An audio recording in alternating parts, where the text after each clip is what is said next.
Mas o segundo gol do Furacão foi irregular. Tá aqui no livro, página 101, livro de regras. Jogada imprudente é toda ação em que um jogador demonstra falta de atenção ou consideração, ou age sem precaução ao disputar a bola com o adversário. Foi o que o Vitor Roque fez. O Santos dá um tapa na bola, ela muda de direção e Vitor Roque acerta com o joelho no rosto do jogador do Flamengo, que cai nocauteado. Portanto, esse gol deveria ter sido anulado, ou pelo árbitro de campo ou pelo VAR.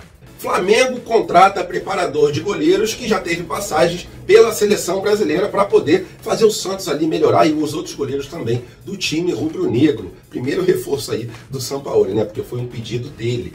Falando sobre a ESPN. Tá rindo à toa porque a audiência que a nação rubro-negra dá é recorde total. E nesse ano de 2023 foi o recorde da TV fechada Flamengo versus Racing. Vou falar também tudo sobre Flamengo versus Goiás.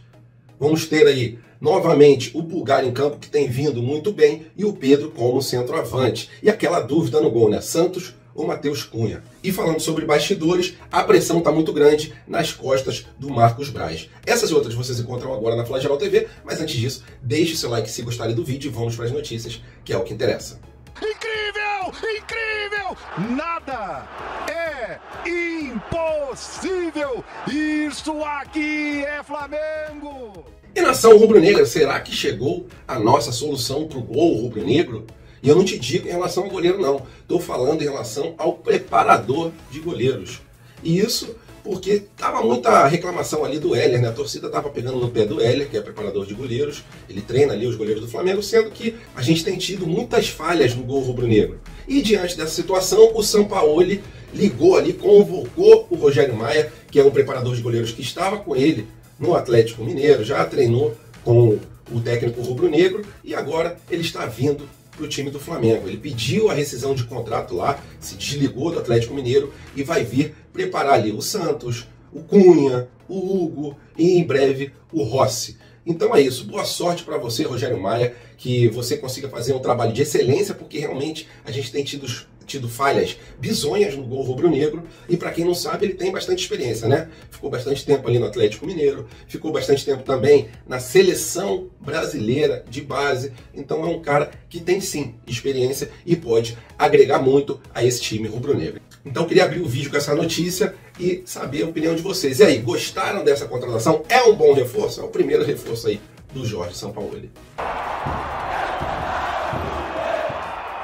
E nação rubro-negra, hoje às 8 horas da noite, Flamengo vai jogar contra o Goiás.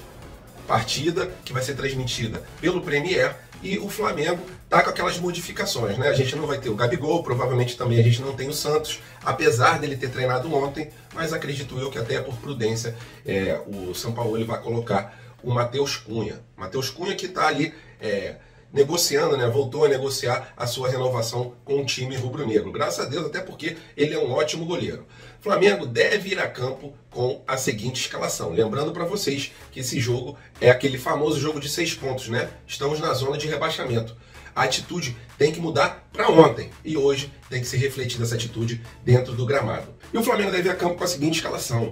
No gol, goleiro Matheus Cunha, na lateral direita o Wesley, lateral esquerda Ayrton Lucas, na zaga do Flamengo Fabrício Bruno, ao lado do Léo Pereira. Na parte de volante, o Pulgar, que tem aí surpreendido a nação rubro-negra, graças a Deus, né? Alguma notícia boa a gente tem que ter desse time, tá jogando muito bem, ao lado do Vidal, e mais na frente o Arrascaeta. Aí lá no ataque, Cebolinha, França e o Pedro, lembrando que o Gabigol está suspenso. Galera, acredito piamente numa boa vitória do time do Flamengo hoje. Meu palpite para esse jogo vai ser 3-0 o time rubro-negro. A gente sabe como o Goiás vai jogar ali retrancado, esperando uma brecha para poder fazer aquele contra-ataque. Então que a zaga fique bastante atenta, o pessoal ali, os volantes, né, fiquem atentos também para não deixar muito exposto a zaga e vão para cima do Goiás. Mesmo a gente vencendo hoje, a gente não pode dar brecha, porque semana que vem tem aquela partida importantíssima contra o Fluminense.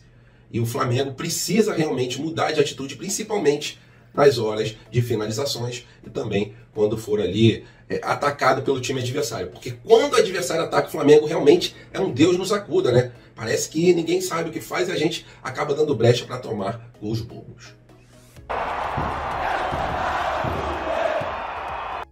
E é aquilo que a gente fala e os antes não entendem ou não querem entender. O tamanho e a força da nação rubro-negra, o que o Flamengo move. além de mover a própria torcida, ainda move os antes, né? Aquela famosa torcida arco-íris torcendo contra. Mas quem ganha com isso é toda a competição. Não adianta. A competição que o Flamengo está, ela tem ali um ganho de visibilidade gigantesco. Vide a última partida Flamengo versus Racing, que a ESPN está rindo à toa. E isso porque em 2023, já está no meio do ano, o recorde de audiência de TV fechada foi nessa partida, Racing versus Flamengo. Então é o que eu falo sempre. Olha quanto que a gente não movimenta de audiência. Os patrocinadores não querem um campeonato que tenha baixa visibilidade, baixa audiência. Eles querem um campeonato onde a marca deles possa ser exposta para todo mundo. E é o que acontece quando o Flamengo está em campo. E a ESPN rindo à toa. Flamengo foi lá, jogou na Argentina, torcida, nação rubro-negra viu em peso na ESPN e os adversários com certeza também viram em peso torcendo contra. Então não adianta, Leila, quando você fala que quer receber a mesma coisa, é injusto o Palmeiras com uma torcida pequena e outros times também que não tem uma torcida tão grande quererem receber a mesma coisa do Flamengo. Porque não entregam o que o Flamengo entrega, então não adianta. Então tá aí, ó, para provar mais uma vez que a nação rubro-negra é sinistra e o Flamengo movimenta realmente milhões e milhões em relação aos patrocinadores somente por ter a presença nos campeonatos. Agora uma curtinha aqui, vocês viram no começo do vídeo que o Eugênio Simon, ele garantiu ali que foi realmente um absurdo o que aconteceu no lance em relação ali àquela joelhada no rosto do Santos. Tá aí, ele é um árbitro experiente, já apitou vários e vários jogos e quando é pra ele estar contra o Flamengo, ele fica contra mesmo, não adianta. Tinha vezes ali na Fox ali que ele falava umas besteiras do Flamengo gigantescas. Então pra você ver que ele não tem clubismo, né? Ele não é aquele cara que apoia o Flamengo sempre.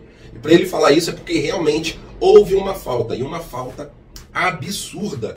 Teve um jogo do Vasco que o jogador do Vasco recebeu cartão vermelho, foi expulso do jogo e o gol foi anulado num lance bem parecido com esse do Santos. Então é complicado, quando o Klaus apita, a gente tem que botar o nariz de palhaço e ficar esperando ali a gente ser feito de trouxa, porque geralmente acontece esse tipo de situação. Então tá aí só para registrar que realmente foi falta, foi um absurdo isso não ter marcado, não ser marcado, não anularem o gol, e tá aí a prova, um experiente árbitro que hoje em dia já está aposentado, mas que entende do ofício. E ele categoricamente falou, foi falta e o gol foi irregular.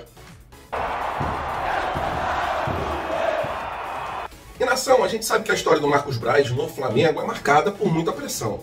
Todas as passagens dele, mas nessa aqui a pressão está muito grande.